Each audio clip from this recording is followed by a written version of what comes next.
Muy buenas tardes, bienvenidos un día más a Todo es Geopolítica, bienvenidos al programa en el que les contamos, repasamos y analizamos todo lo que está pasando en el tablero geopolítico, pendientes de la tensión nuclear entre Rusia y Estados Unidos. Enseguida les contamos los planes de China, de Europa, les contamos cómo está esta escalada nuclear con las amenazas de Donald Trump, con las respuestas por parte de Vladimir Putin en un momento en el que el conflicto en Ucrania pasa por un momento decisivo con el foco puesto en Prokrovsk, en qué pasaría si termina cayendo esta ciudad del lado ruso, y atentos también a los posibles ataques o no de Trump en Venezuela, con Rubio y Hegseth negando que se esté planteando esta cuestión. Nosotros vamos a empezar con las últimas horas. Vamos a empezar contando que un grupo disidente ruso contrario al Kremlin ha quemado decenas de locomotoras que Rusia puede estar utilizando para transportar armas, munición y otros tipos de material a las tropas rusas en el frente. Es lo que está apuntando la inteligencia militar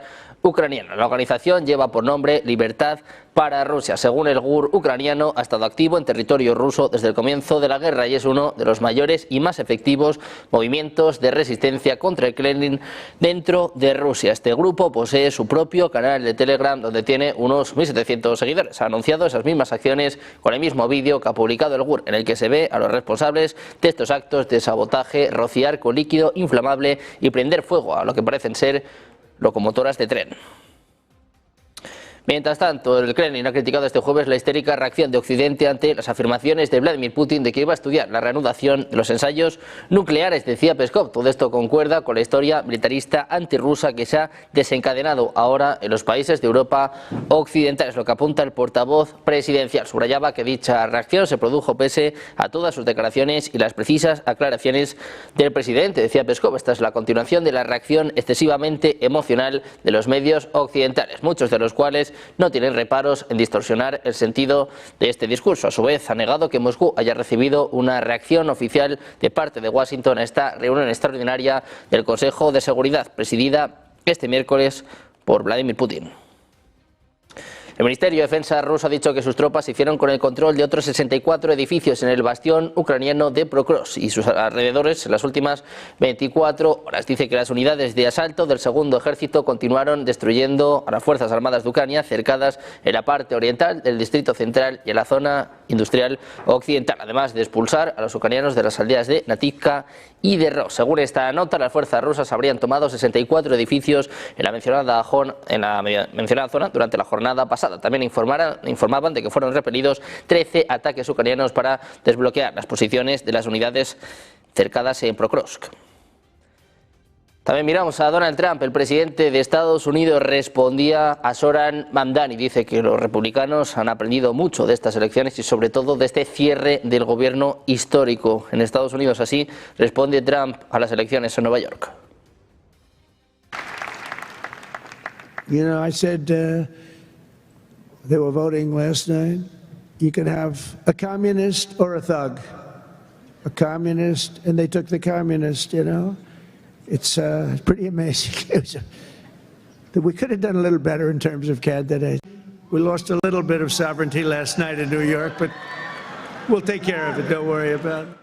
Pendientes de Estados Unidos, de estas elecciones clave en Nueva York, de lo que pueda suponer para el futuro político de Donald Trump. Nosotros vamos ya con los expertos, vamos ya con los analistas. Y hoy tenemos a Cristian Lamesa, analista internacional. ¿Qué tal, Cristian? Muy buenas tardes. Un placer, Sergio, estar con vos una vez más en Negocios Televisión y con tan distinguidos colegas. Contamos con Armando Jiménez, precisamente representante europeo del Adam Smith Center. ¿Qué tal? Muy buenas, Armando. Buenas tardes. Muy buenas tardes, encantado de estar con ustedes, compañeros. Muchas gracias. Y por último presentamos a Juan Antonio Aguilar, director del Instituto Español de Geopolítica. ¿Qué tal, Juan Antonio? Muy buenas tardes. Muy buenas tardes, Sergio, y a todos los espectadores.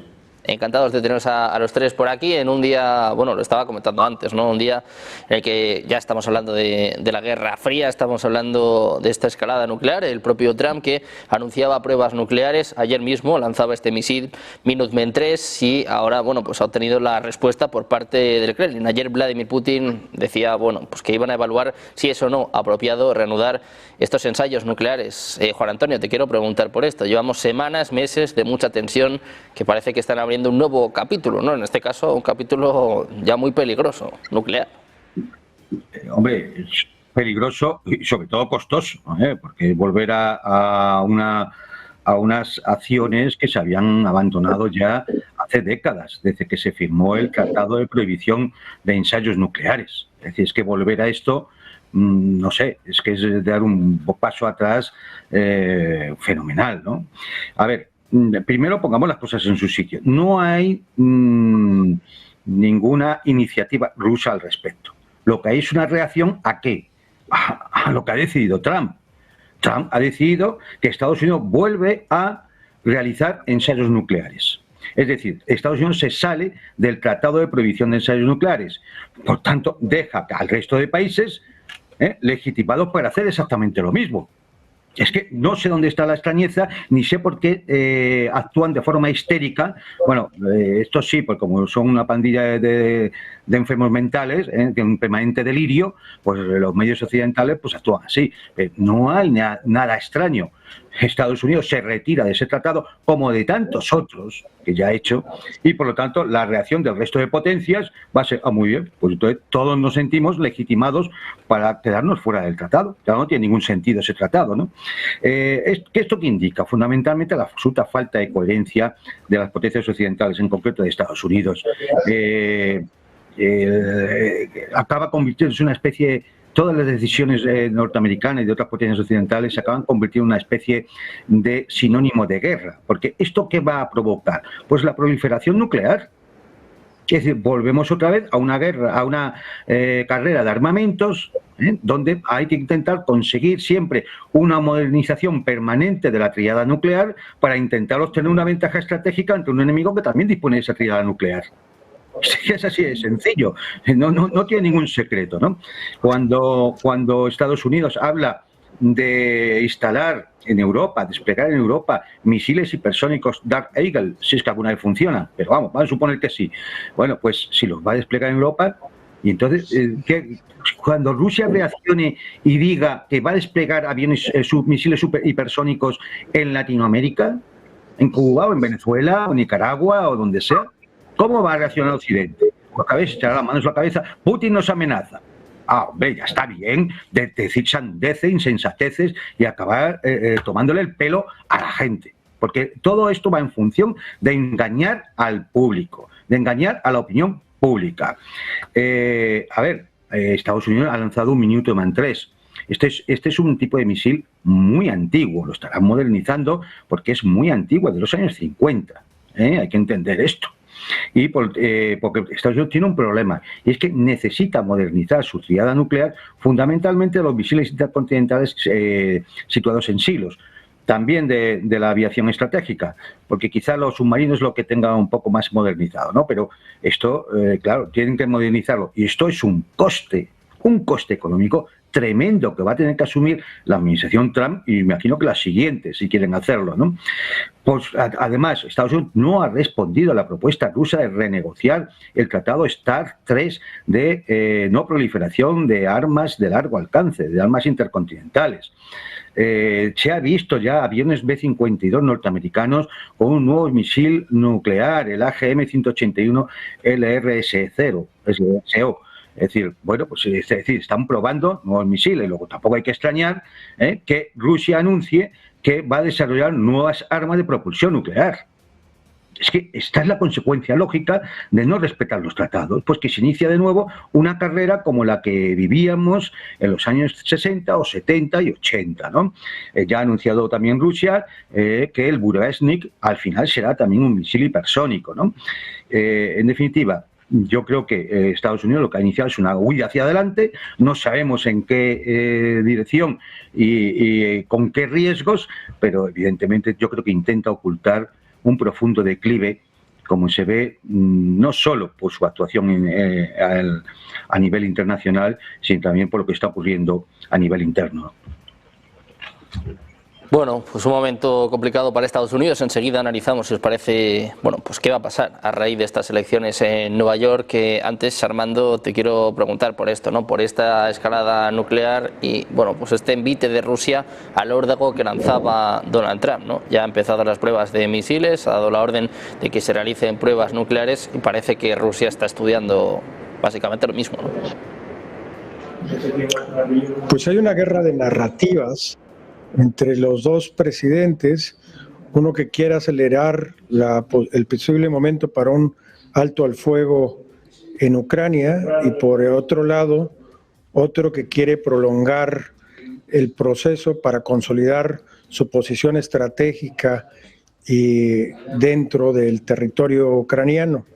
El problema es que se ha venido escalando este discurso que tenía como fin forzar a los actores a sentarse a negociar y está contaminando un tema que tenía muchos años de estabilidad, que era este de la no competencia por seguir creciendo el armamento nuclear, por seguir modernizándolo, sino por el contrario, ir desmantelando poco a poco esa infraestructura que es 3 veces superior a lo que puede sostener el planeta, por poner una cifra fácil de comprender por todos.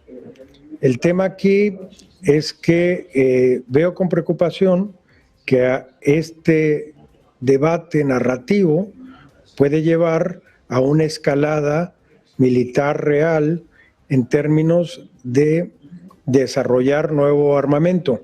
Si bien creo que Trump lo hizo para forzar a Rusia a que se sentara a negociar, ahora Rusia contestó con algo que en Europa están viendo como un gran escándalo, como un tema que legitima la supuesta amenaza rusa y que es resultado de esa guerra de narrativas y que espero se vaya acotando en los próximos meses conforme puedan avanzar las conversaciones para llevar cierta paz y estabilidad a la región, particularmente en el tema que tiene que ver con el conflicto entre Rusia y Ucrania. Entonces esperemos que esto sea más bien una guerra de narrativas y que no suceda lo que pasó a finales de los 80s, que se volvió un tema de gasto excesivo por parte de los estados, tratando de competir en esta competencia por tener el armamento más letal que dé una ventaja competitiva a cualquiera de los dos actores en el conflicto. Bueno, pues una carrera armamentista que ya ha empezado, también ha empezado, por cierto, lo que están viendo en sus pantallas, el America Business Forum. Vamos a escuchar en los próximos minutos al ex CEO de Google, a Jamie Dimon. También se espera a Javier Milei durante toda la tarde. Les vamos a ir contando, bueno, pues en minuto a minuto de este evento clave en lo que refiere a la economía. Antes nosotros volvemos a mirar a la geopolítica y, Cristian, quiero saber tu opinión precisamente sobre esto, ¿no? Esta escalada nuclear y esta guerra menos dialéctica entre Rusia y Estados Unidos. También importante saber qué dice, qué termina haciendo China. Se hablaba incluso esta semana de pruebas nucleares. Sí, en este sentido yo creo que, como ya hemos hablado en otras ocasiones, Donald Trump lo que hace es repetir una forma de manejarse, una forma discursiva en la cual sobreactúa una posición frente a una debilidad que tiene sin duda Estados Unidos. Ante la demostración por parte del Kremlin de material que, repito, como dije en otras ocasiones, no se hicieron pruebas nucleares, sino que lo que hizo el Kremlin fue probar nuevos dispositivos, muy poderosos ellos, para transportar armas nucleares, como es el dron submarino Poseidón, el Burevestnik, este misil de propulsión nuclear, y otros armamentos, el Sarmat, etcétera. Entonces, ante esto Donald Trump responde con una escalada discursiva, esta prueba, como bien decía Juan, este misil Minuteman, que es prácticamente una pieza de museos de la década del 70, si no me equivoco, y hablando de hacer estas pruebas nucleares. Y Rusia lo que hace es responder simétricamente, como suele ocurrir, porque también hay que recordar en esta escalada que Dios quiera que no se realice, ¿no? El llegar a las pruebas nucleares. que este equilibrio de fuerzas, ¿no?, que tiene que ver con la disuasión nuclear, quien lo ha roto de facto es Occidente, al intentar provocar a Rusia una derrota militar en el campo de batalla, al intentar doblegarlo y ponerlo de rodillas, como mismo ha dicho Occidente en reiteradas ocasiones, y esto es algo imposible con cualquier potencia nuclear. Lo es con Rusia, lo sería con Estados Unidos, aunque esté bastante envejecido su arsenal nuclear, pero es imposible, del mismo modo que hacerlo con China. Entonces, eso es lo peligroso, ¿no?, que este Occidente, que paradójicamente también es contrario a lo que pretende lograr o llevar adelante Donald Trump, es el que ha roto un poco este equilibrio, ¿no?, esta disuasión nuclear. Y también hay que recordar que la importancia hoy no está tanto dada por el material nuclear, por las bombas, las armas concretamente dicho, sino más bien por con qué se lanzan o qué medios se utilizan para lanzarlas, y en eso Rusia está a la delantera absoluta, con los misiles hipersónicos, con este dron Poseidón submarino.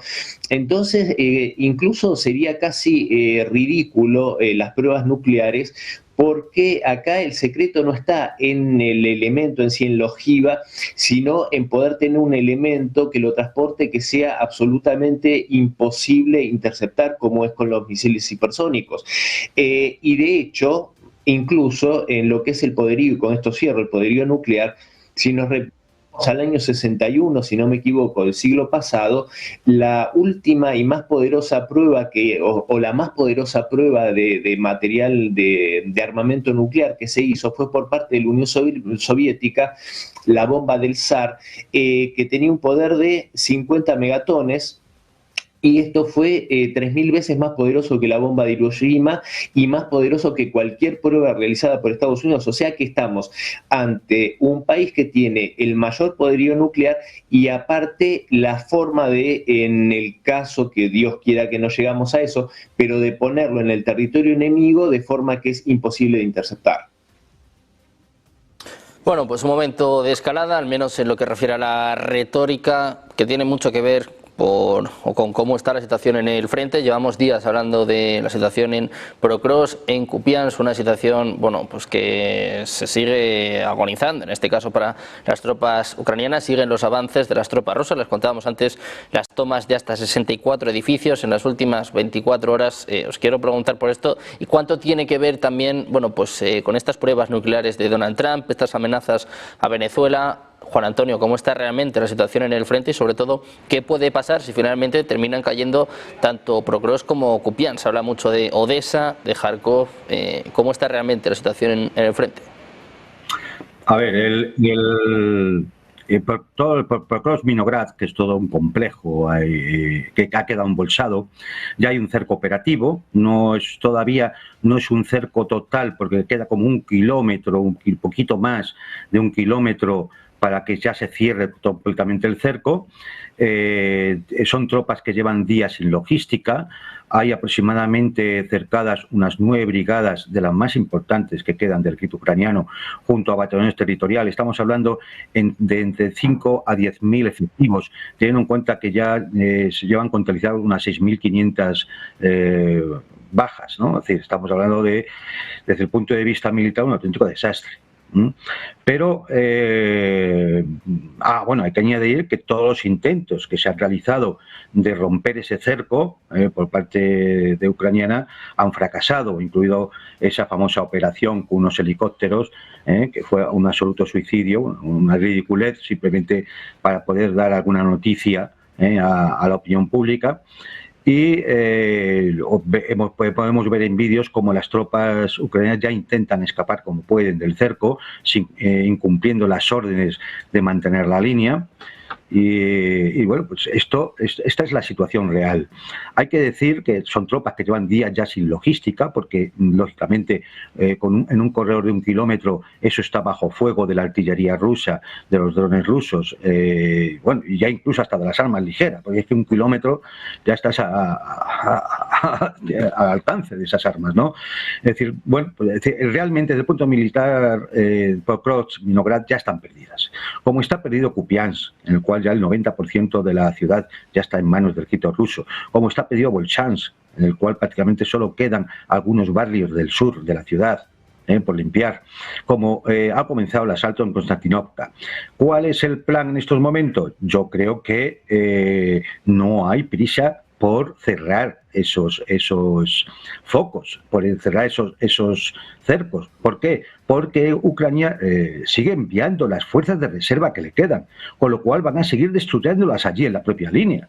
Es que esto es absolutamente, no sé, es suicida. No sé qué estrategia militar están escogiendo estos señores. Fundamentalmente yo creo que es por una decisión política. Zelensky no quiere dar malas noticias, quiere que se mantenga la línea como sea durante unas semanas más, a ver si consigue de esta forma convencer que le envíen más ayuda, es decir, siempre buscando a ver si podemos finalizar un conflicto, porque la realidad es que esas ciudades están perdidas. Y Kupiansk es la puerta para avanzar hacia el sur a todo el complejo Kramatorsk, Slaviansk y demás. Volchansk es la puerta a Kharkov. Y lo que va a intentar el ejército ruso es, una vez que caiga Pokrovsk, es alinear todo ese frente, y queda la duda, ¿qué harán? ¿Irán a envolver la última línea defensiva, que es Slaviansk-Kramatorsk, o se van a lanzar hacia Dnipro o por unas estepas donde ya no hay estructuras defensivas ucranianas? No sé lo que pensará el Estado Unido ruso, pero la situación si realmente es crítica. ¿Qué ocurre? Que Zelensky vive en otra realidad. O al menos tiene la intención de mentirle a todo el mundo de cuál es la verdadera situación. Esto ha creado una profunda división dentro del propio Estado Mayor ucraniano, donde Sirski, el jefe de Estado Mayor, ha intentado de alguna forma que se pudieran retirar esas tropas y salvarlas, porque la guerra no ha acabado. Es decir, no se puede estar quemando unidades y unidades y unidades solamente para que Zelensky tenga algo que decir, ¿no? Y diga que no se mueve y que Rusia está perdiendo, ¿no? Porque Rusia lleva perdiendo la guerra desde el año 2022. Recordémoslo. Si tiramos de programas en este canal o de hemeroteca, veremos que lleva perdiendo la guerra desde 2022, ¿no? Y aquí vamos, como ya dijimos hace mucho tiempo, de victoria en victoria hasta la derrota final, ¿no? Entonces, bueno, pues, ¿qué decir? El 90% de Pokrovsk ya está en manos rusas. Es muy difícil mantener la resistencia porque es inútil, y no se van a salvar esas tropas. Se han echado todas las reservas posibles, lo cual debilita otras zonas del frente. Y objetivamente, pues la OTAN, porque es quien realmente canaliza este tipo de operaciones, pues ha vuelto a caer en otra trampa más de la guerra de desgaste rusa, como viene ocurriendo desde Bakhmut, ciudad por ciudad, donde lo único que hacen es quemar unidades para no conseguir ningún avance estratégico, ¿no? Y esto ¿a qué lleva? Al agotamiento progresivo de las fuerzas ucranianas, hasta que llegue un momento que ya no puedan seguir combatiendo. Y otra de las pruebas está en el nivel que han alcanzado las deserciones, en lo que va de año entre 200 y 250.000. Ya las propias autoridades ucranianas reconocen que es un terrible problema, ¿no?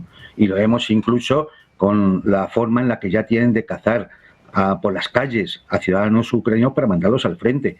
Lo último ha sido el episodio rocambolesco del chofer escolta de la actriz Angelina Jolie, que ha ido a Ucrania de visita, y lo han secuestrado para mandarlo al frente.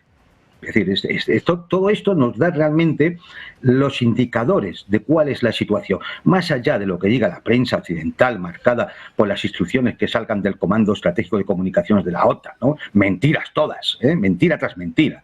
Pero bueno, es decir, que aquí quieren seguir con la ilusión de que Rusia va a ser derrotada y que esto es una cuestión de tiempo y que la economía se hunde, Putin tiene 2 cánceres, se muere y además va a haber un golpe de Estado. Bueno, pues que sigan con su discurso estúpido, porque cuando no se acepta la realidad, has dado un paso al frente a la derrota final.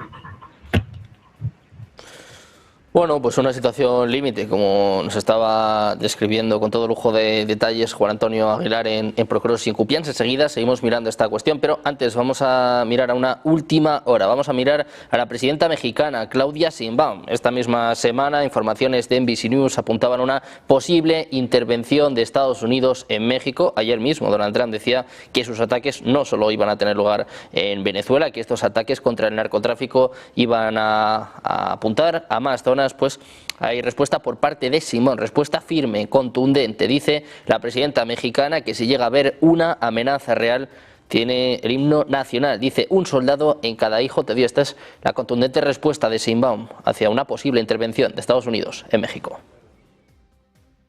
No va a haber intervención de los Estados Unidos. No va a haber. Sencillamente porque hay un pueblo unido en contra de cualquier injerencismo, intervención.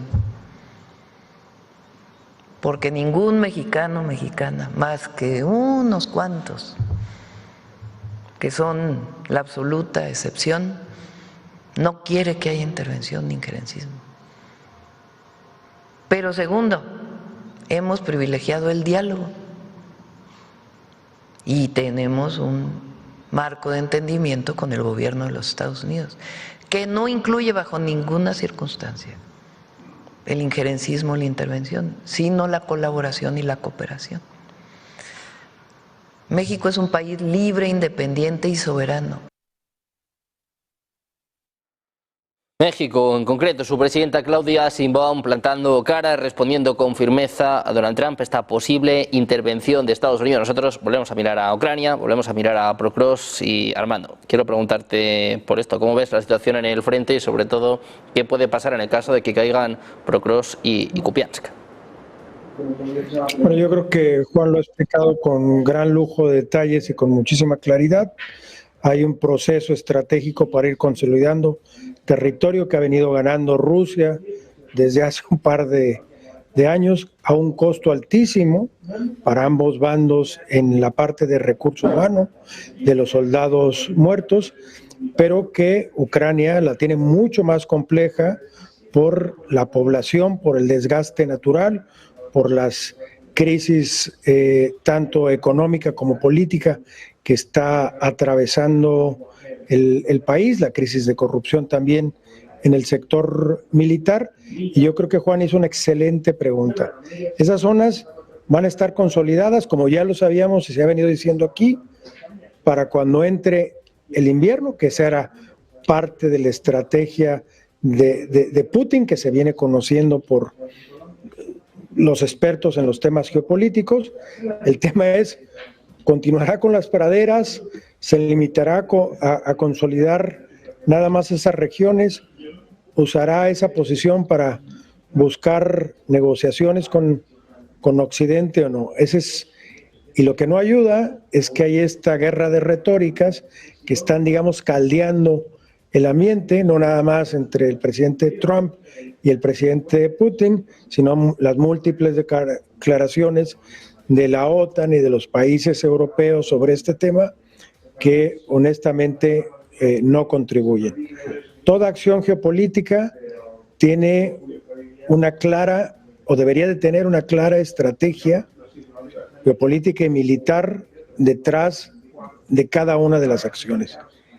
Y a mí me cuesta muchísimo trabajo entender cómo actúa Zelensky, y más trabajo me cuesta entender muchas veces el porqué de respaldo europeo a algunas de esas decisiones, aunque sea nada más en la retórica, que complica cada vez más este ambiente caldado. Ya estamos afectando, como se comentó hace unos momentos, la posibilidad de que este acuerdo que tiene ya casi 20 años con los SALT, de reducir las armas nucleares, vuelva a perderse y se vuelva a crear esta innecesaria competencia que es costosísima en recurso humano, en recurso económico, y lo más importante, que pone en riesgo no nada más a estos países, sino al mundo entero. Bueno, pues un momento crítico para la OTAN, también para Ucrania. Cristian, quiero saber también tu opinión sobre lo que está pasando y sobre todo lo que va a pasar una vez que, bueno, sí, como parece, Rusia termina conquistando tanto Pokrovsk como Kupiansk. Sí, la caída de estos sitios es de una importancia estratégica muy grande, como lo mencionaba claramente Juan Antonio. Esta guerra de desgaste, por supuesto que en la misma el tiempo juega a favor de Rusia, eso no hay ninguna duda. Y por supuesto del otro lado, como bien mencionaba también Armando, se encuentra a una élite política europea que respalda, sigue apañando al corrupto régimen de Kiev, sin importarle el costo en vidas que para la parte ucraniana particularmente, que es terrible. Mencionaban, y no vamos a abundar en ello, cómo se secuestra prácticamente de las calles a hombres para llevarlos al frente como carne de cañón, lisa y llanamente. Se ha viralizado hace algunos días apenas un video de un joven de 23 años que decía su edad y decía que no quería morir, que estaba siendo llevado al frente, y lo decía llorando, un joven ucraniano. Realmente parte el alma esto y el grado de no tener ningún tipo de empatía con su propia población, que es lo que está haciendo Zelensky, a quien hay que recordar que el mismo Donald Trump le dijo que es imposible ganarle una guerra a Rusia, que es una estupidez pretender prevalecer sobre un país 20 veces más grande. Pero bueno, Zelensky sigue en su mundo de fantasías, creyendo que, bueno, que podrá dar vuelta el resultado de esta contienda o no, o simplemente haciéndolo para seguir enriqueciéndose, como todos lo sabemos, que lo ha hecho de una forma descarada, totalmente descarada, él y su élite política. Por parte de Rusia, yo creo que sin duda en esta cuestión que decíamos que el tiempo juega a favor de Rusia, yo creo que hay un interés insoslayable, que es la llegada, el expandir el territorio, reincorporarlo a Rusia de regiones históricamente culturalmente rusas, como es Odessa, como es Mykolaiv, y llegar estratégicamente, por supuesto, a conectar con la República Moldava Pridnestroviana, más conocida como Transnistria. Creo que esto es fundamental. Y como dice Putin, esto no es ninguna novedad, resolver los problemas de fondo que llevaron a esta crisis. Eso, ya sea por la vía de la negociación o el campo de batalla, se va a tener que solucionar, porque si no, a Rusia no le interesa tener este mismo problema dentro de 20, de 10 o de 30 años.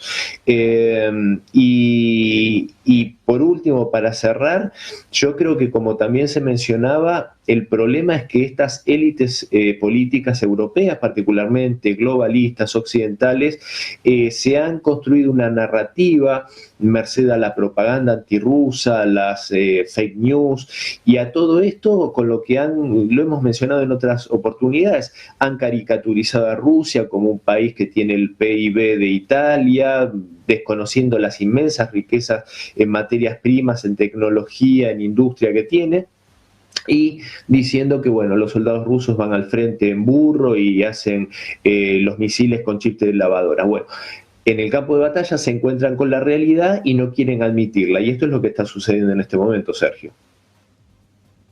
Bueno, pues un momento complicado, cuanto menos para Ucrania, un momento en el que hay que poner el foco también en Venezuela. Vamos a mirar a lo que ha pasado en Estados Unidos tras estas elecciones en Nueva York. Hacemos una pausa, 2 minutos, y enseguida más información, más análisis, Negocios Televisión.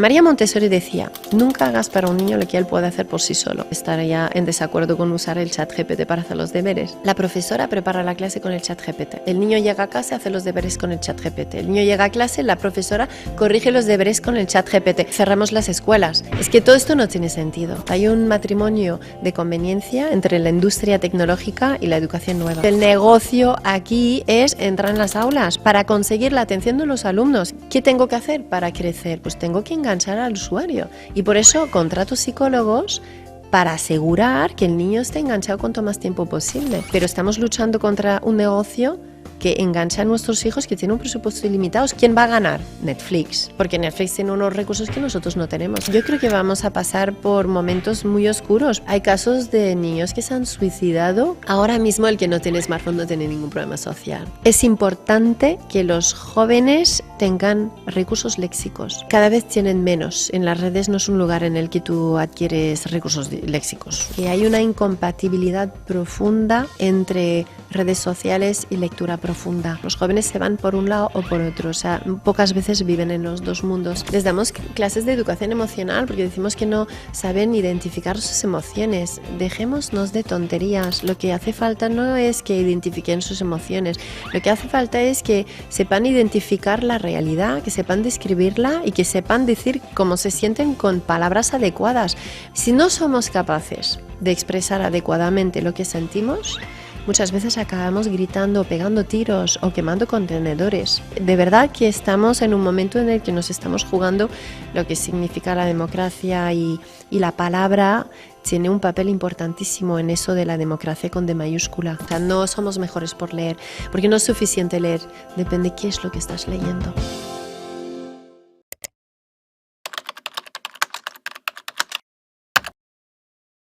Buenos días, 8 de la mañana es la figura de Charlie. Buenos días, 8 de la mañana dicen que al oro le han bajado a la tierra después de la jornada de ayer. Seguimos en Negocios Televisión. Mañana continuamos en Negocios Televisión. Sean bienvenidos de nuevo a Negocios Televisión. Negocios Televisión. Sobre todo intentando ver lo que Europa está poniendo encima de la mesa en esos ejercicios militares.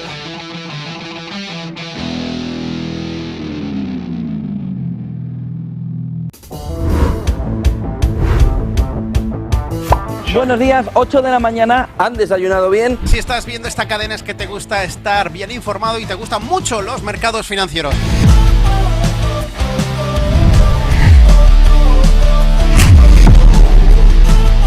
No, pero no critiquéis. Aquí vemos todo lo contrario. Os oía todos los días. Esto lo hacen estupendamente. Es un cachondeo. Pero lo que está claro es que ahora mismo traéis a invitados excepcionales. Good afternoon, Cathy Booth.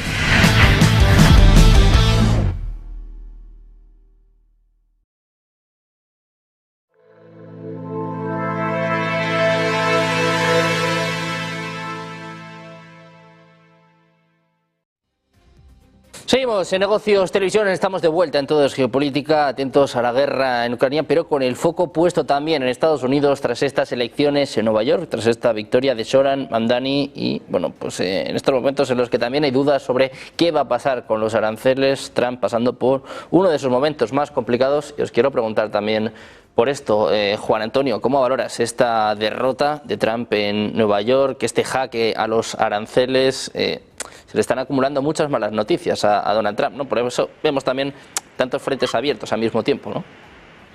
Pues sí, pero es que, claro, es decir, el personaje lo da. Es que, vamos a ver, uno puede hacer una relación de puntos críticos que podrían explicar la derrota electoral del Partido Republicano. Es que en el fondo es una derrota también de Trump. Es decir, y si uno hace esa relación de puntos, pues se da cuenta, por ejemplo, aspectos que son fundamentales y que han pesado mucho en la opinión pública norteamericana en los últimos tiempos. Por ejemplo, el asunto de Gaza, el asunto de Palestina, donde ya la mayor parte de la población no comparte la posición de la clase política norteamericana, y aquí afecta a los dos partidos, de apoyo a un Estado genocida, acusado por Naciones Unidas de genocidio, como es el Estado de Israel. A esto hay que sumarle la falsa promesa de no intervenir en guerras. Es decir, Trump está todo el día sacando pecho con que ha parado 7 guerras. Las ha parado en su imaginación. Pero lo que sí sabemos es que actuó en una guerra, inició una guerra con Irán y ha iniciado unas operaciones bélicas en todo el Caribe, no solamente contra Venezuela, también contra Colombia, incluso amenaza a México. Por no hablar de otros puntos calientes del globo, ¿no? Como el tema de la guerra de Ucrania de que ya hemos hablado, ¿no? También la gente se ha acostumbrado a observar cómo Trump miente. Es que a veces mentiras tontas o simplemente que yo creo que corresponde más a la ignorancia que a otra cosa, ¿no? Que a la intención. Evidentemente el cierre del gobierno, que está dejando a 42 millones de norteamericanos sin sus vales para comida o los salarios de los funcionarios, ¿cómo no va a afectar? Incluso se está reduciendo el flujo de vuelos en la mayor parte de los aeropuertos de Estados Unidos, ¿no? A esto sumémosle una inflación que sigue alta, deteriorando la capacidad adquisitiva de los norteamericanos, el aumento del empleo según las últimas cifras, unos salarios depauperados, la política de aranceles que al final la ha hecho como la ha hecho y por lo tanto ahora puede verse que judicialmente la tenga que tirar para atrás. Son aproximadamente 100.000 millones de dólares lo que tendría que pagar las empresas norteamericanas que han pagado ya esos aranceles. En definitiva, que no hay maga. Este es el problema, que no hay maga y que parte de su base electoral pues se ve defraudada porque ve a un Trump que vuelve a ser monigote del Estado profundo, como todos los anteriores presidentes norteamericanos. A esto sumémosle la deuda que sigue creciendo, etcétera, etcétera, ¿no? Y entonces, bueno, pues uno se percata que no es extraño lo que ha sucedido en estas elecciones.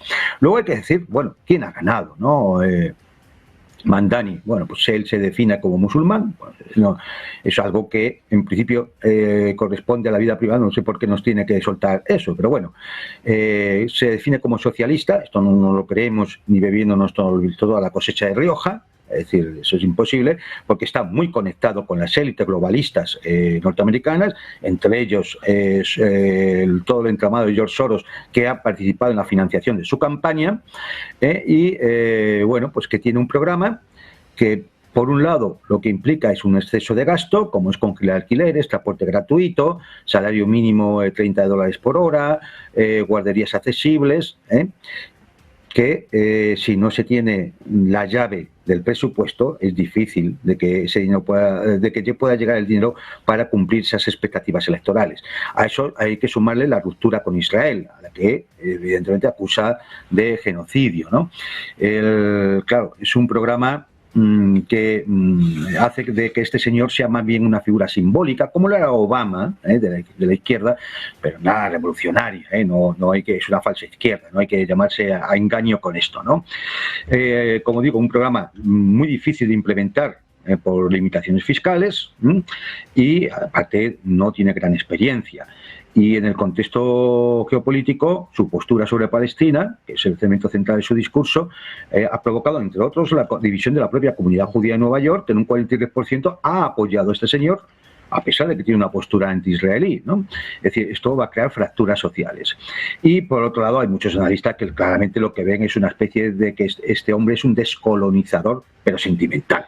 Es decir, un enfoque muy moralizante, pero poco efectivo. Entre otras cosas, porque además, siendo el alcalde de una ciudad, tampoco que pueda llegar a más, ¿no? Con lo cual, estamos en presencia de ¿qué? Bueno, pues estamos en presencia de un paso más en lo que es la agudización de contradicciones y riesgos sistémicos dentro de los Estados Unidos. Es decir, para los republicanos esto significará una tendencia alarmante, con lo cual intentarán convertir la derrota en una estrategia. Mirad el peligro demócrata, lo que consigo, ¿no? Y además es posible que incluso haya un éxodo de contribuyentes del estado de Nueva York a otros estados, ¿no? Para los demócratas va a implicar una radicalización hacia lo que podríamos denominar un pensamiento progresista norteamericano, una división interna también entre aquellos que son más tendentes al centro y otros hacia un ala más radical, y la búsqueda de nuevos líderes carismáticos para un posible enfrentamiento 2028 en el cual va a estar muy polarizado. Porque entre esos riesgos que citaba, voy a resumirlos muy brevemente, ¿no? Porque daría para estar aquí hablando horas, ¿no? La fractura social, como digo, la polarización, el riesgo de enfrentamiento entre candidatos muy polarizados en 2028, hay riesgo de conflicto civil, porque hay una polarización extremista, hay una división territorial demográfica que agudiza ciertas contradicciones, hay una división ideológica en las comunidades, y a esto todo esto sobre unos cimientos que son una crisis económica subyacente terrible, una deuda federal de más de 38 billones de dólares, más del 100% del PIB, pagos anuales de intereses de 1,1 billones de dólares, que es más que el presupuesto de defensa, el de educación y alguna cosa, el de investigación, la educación y el de investigación, y la falta de soluciones viables como así lo ha puesto en evidencia un reciente estudio de la Rand Corporation. Es decir, que no, esto no es sencillo, esto no vale simplemente con poner aranceles a una serie de países. Uno podría comparar esto con el momento de mayor decadencia ya del Imperio Británico, al albur ya del siglo XX, ¿no? Porque se dan circunstancias muy similares, ¿no? Por ejemplo, la deuda de aquel momento del Imperio Británico era un 150%, y aquí ya esa deuda ya se ha subido bastante del 100%. La libra era la moneda de reserva, ahora el dólar sufre un proceso de desdolarización, está perdiendo predominio. El centro financiero era Londres, ahora ya Nueva York ya tiene la competencia de Shanghái o de Singapur, y había una crisis de legitimidad en el Imperio Británico que acabó desfondándole, y aquí también vemos que Estados Unidos empieza a padecer esa crisis de liderazgo global, ¿no? Es decir, fijaos, por dar un dato más, ¿no? para entender cuál es la situación, hay otra serie de factores limitantes, como es el envejecimiento de la población, la productividad está estancada o la competencia tecnológica con China, y también el destino de los pagos e intereses de esa deuda, donde el 75% va fuera de Estados Unidos. Son a China y otros tenedores de deuda norteamericana. Es decir, hay un vaciamiento realmente de la economía, que es grande, en su mayor parte es economía especulativa, nada de economía real. Las reservas de oro a nivel global están ya por encima de los bonos del Tesoro estadounidense, los bancos centrales de todo el mundo, esto por primera vez del año 96. La diversificación hacia otras monedas, vemos como deuda externa de algunos países están traspasando de dólares a yuanes, o como países del BRICS están creando sistemas alternativos de pago para eludir el dólar. Todo esto es una mezcla explosiva y indica la cantidad de riesgos estructurales que asume Estados Unidos, y que, bueno, todo esto se irá reflejando precisamente en estas luchas políticas en las que vemos que tanto unos como otros empiezan a soltar discursos que en el fondo no van al núcleo del problema, ¿no? Que es porque es un problema que afecta a todo el modelo norteamericano, no solamente a las políticas de Trump o del Partido Demócrata. Pues pendientes de Donald Trump y de su futuro político, de cómo le afecte esta victoria de Zoran Mamdani. Armando, quiero conocer también tu opinión sobre lo que está pasando en Estados Unidos y sobre todo lo que está por venir. ¿Cómo puede afectar todo lo que está pasando últimamente a las elecciones de medio término? Bueno, primero recordemos que Nueva York, tanto el estado y principalmente la ciudad, es y siempre ha sido un bastión demócrata. Por algo, Hillary Clinton escogió ser senadora por el estado de Nueva York, representando a Nueva York, antes de buscar sus aspiraciones presidenciales. Además, recordemos que Nueva York ha sido históricamente este llamado crisol de las diferentes culturas, por esta amalgama de diferentes grupos étnicos que se han asentado en esta ciudad que ofrecía grandes posibilidades. Desde latinoamericanos hasta una población cada vez más creciente de personas con origen musulmán, y que bueno, esto viene a reflejar un poco esa pluralidad. ¿Qué tanto impacto puede tener esto? Esta es una de las zonas ya desde hace mucho tiempo consideradas como bastiones estratégicos del Partido Demócrata, y no necesariamente significa que haya un distanciamiento o una pérdida de capacidad de captar el voto por parte de los republicanos. Acordémonos que tanto lo que hay en Nueva York y en algunos estados del noroeste norteamericano, como California, que son en las grandes ciudades, es lo que sustenta realmente al Partido Demócrata. Mientras que el Partido Republicano, y si podemos ver las gráficas de votación, está mucho más disperso en todo el territorio de los Estados Unidos. Yo creo que era una situación más o menos anunciada. Se esperaba que el peso y la influencia de Trump tal vez pudiera ser una diferencia un poco mayor, pero para los analistas políticos y electorales no fue ninguna sorpresa. Quiero preguntarte lo mismo, si para ti fue o no una sorpresa y sobre todo cómo crees que puede afectar a Donald Trump, a estas elecciones de medio término que van a tener lugar el próximo año, o sea que están a la vuelta de la esquina. Sí, bueno, como muy bien decía Armando, la ciudad de Nueva York, el estado, pero la ciudad específicamente, es un bastión demócrata. Yo estaba viendo alguna información y podemos remontarnos desde 1966, puede ser tomado desde el 71 porque era un alcalde, John Lindsay, que era republicano, pero se pasó al lado demócrata, pero desde ese momento ha tenido todos gobiernos demócratas, salvo el interregno de Rudy Giuliani y de Bloomberg, de Michael Bloomberg.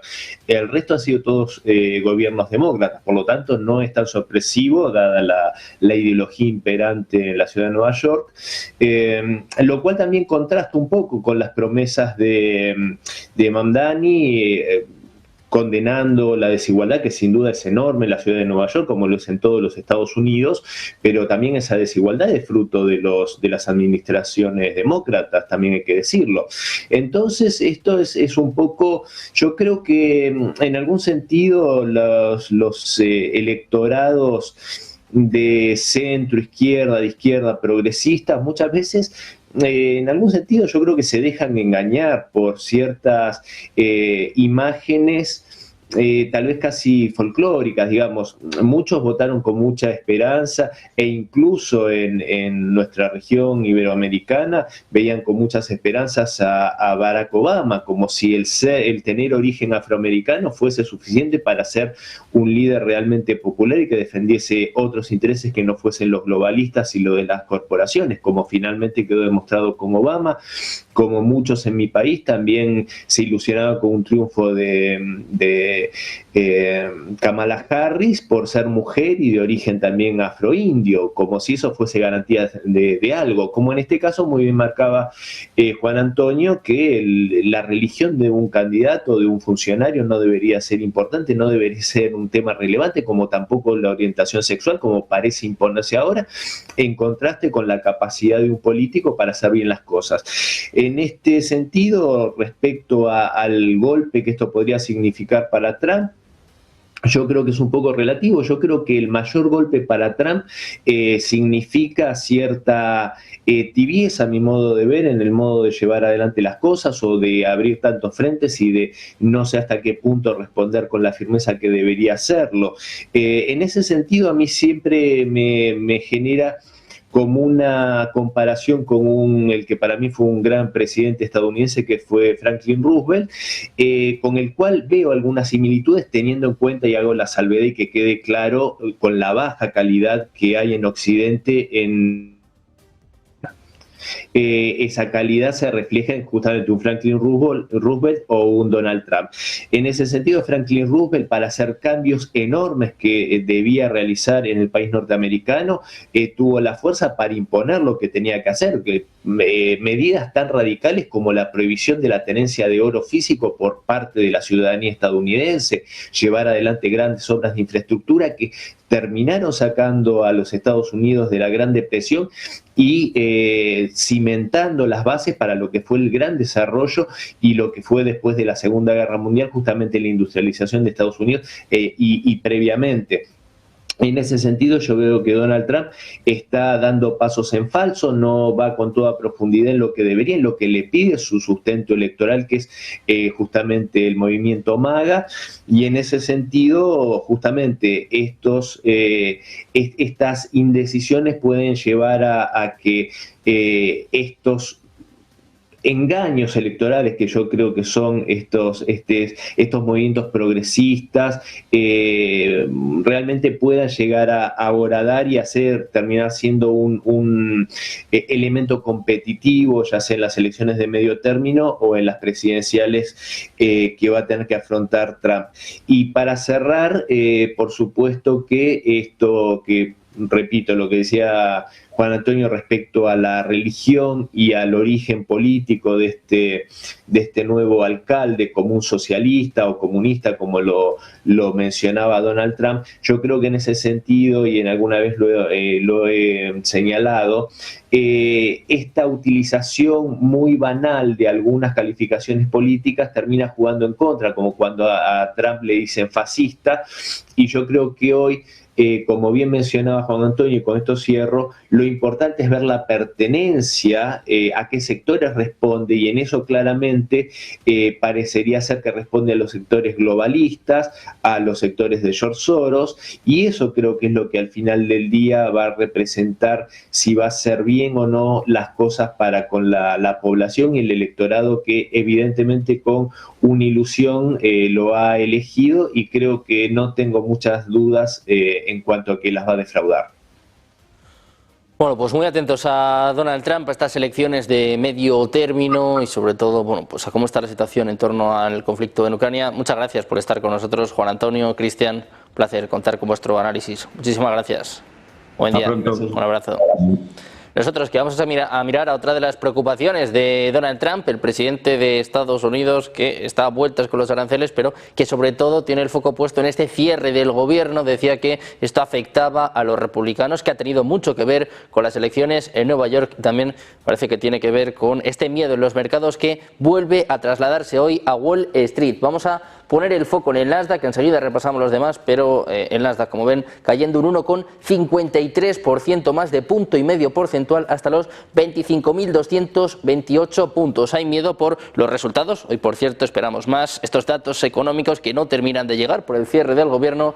Esto se traslada a los inversores y se traslada en fuertes pérdidas hoy en los mercados. El S&P 500 también cayendo en torno al punto porcentual, 0,93% hasta los 6.733 enteros. Vamos a echar un vistazo al Dow Jones, también con caídas algo más leves, del 0,72% hasta los 46.965 puntos. Vamos a mirar a lo que es el foco de los inversores ahora mismo, las 7 magníficas con Microsoft, que daba buenas noticias, pero que parece que no se están trasladando a los mercados. Mira, vamos a ver Microsoft, se deja un 2,12% hasta los 496,49 puntos. Tenemos aquí a Meta también con caídas de más de los 2 puntos porcentuales, en concreto 2,24% hasta los $621. Amazon también cayendo con fuerza, 2,61% bajo hasta los $243,63. Vamos a ver a Tesla. Hay dudas sobre si se le puede pagar o no a Elon Musk. Esto también se traslada a sus acciones, sus títulos. Se dejan un 3,70% hasta los $444. Vamos a informar de todo. Vemos que Apple está subiendo un poquito, un 0,91%. Es la que se está salvando en estos momentos, no así Google, que también viene con caídas del 0,95% hasta los $281. Y cerramos este repaso con el foco en Nvidia. Todo el mundo hablando de la inteligencia artificial, pero sus títulos vienen cayendo. En el día de hoy se deja un 2,48% hasta los $190 por cada acción. 6 de las 7 magníficas cayendo con fuerza en estos momentos. El Nasdaq se desploma, se deja más del 1,5 porcentual. Nosotros vamos a hacer una pequeña pausa y enseguida vamos a mirar precisamente a uno de los grandes de Wall Street. Vamos a escuchar a Jamie Dimon. Está a punto de comparecer también Donald Trump. Una pausa, 2 minutos. Enseguida, toda la información. Negocios Televisión.